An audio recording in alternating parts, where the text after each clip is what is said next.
কাতার এবং ইরাকে ক্ষেপণাস্ত্র হামলা চালিয়েছে ইরান। দেশ দুটি মার্কিন বিমান ঘাঁটিতে চালানো হয়েছে এই হামলা। ইরানের হামলা প্রতিহত করতে আকাশ প্রতিরক্ষা ব্যবস্থা ব্যবহার করা হয়, যদিও হতাহতের বিষয়ে এখনো পর্যন্ত কোনো তথ্য পাওয়া যায়নি।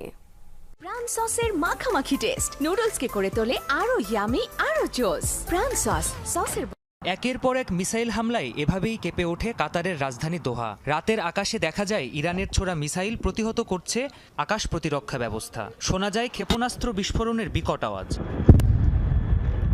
কাতারের আল উদেইদ মার্কিন বিমান ঘাঁটিতে ক্ষেপণাস্ত্র হামলার বিষয়টি তাৎক্ষণিকভাবেই নিশ্চিত করে ইরানের বিপ্লবী গার্ড বাহিনী। এই হামলাকে শক্তিশালী ও বিধ্বংসী আখ্যা দিয়েছে তেহরান। একই সাথে এর বিপরীতে পাল্টা যে কোনো হামলা শক্তভাবে দমন করা হবে বলেও হুঁশিয়ারি দেয় দেশটি।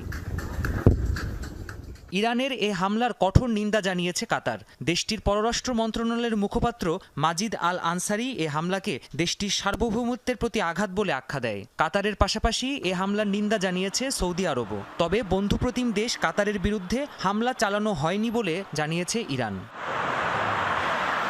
এদিকে পরিস্থিতি এখনও পর্যবেক্ষণ করছে যুক্তরাষ্ট্র। দোহার কাছাকাছি অবস্থিত মার্কিন বিমান ঘাঁটিতে মধ্যম ও স্বল্প পাল্লার ক্ষেপণাস্ত্র দিয়ে হামলা করা হয়েছে বলে জানিয়েছে ওয়াশিংটন। এদিকে হামলার বিষয়টি ইরান আগেই কাতারকে জানিয়েছিল, এমনটি বলছে বিভিন্ন গণমাধ্যম। দোহাও হামলার বিষয়টি জানায় ওয়াশিংটনকে, যদিও এ বিষয়ে এখনও কিছু জানায়নি তেহরান। প্রাণপ্রতিম কুণ্ডু, যমুনা নিউজ।